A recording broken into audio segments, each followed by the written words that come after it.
আসসালামু আলাইকুম বন্ধুরা, দেখেন এই ট্রাক থেকে একসাথে এই পাথরগুলো নামানো হবে।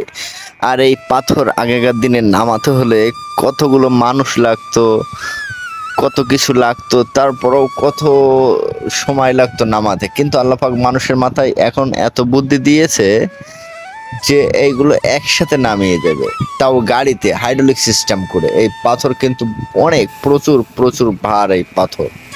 আর এই পাথরগুলো নামাতে এক নিমিষেই নেমে যাবে, দেখতেই তো পাচ্ছেন, যেমনটা স্ক্রিনে দেখতে পাচ্ছেন ঠিক তেমন ভাবেই এগুলো নামানো হয়। তো ধৈর্য ধরে ভিডিওটি আপনারা অবশ্যই দেখতে থাকেন, তাহলে আশা করি আপনারাও বুঝতে পারবেন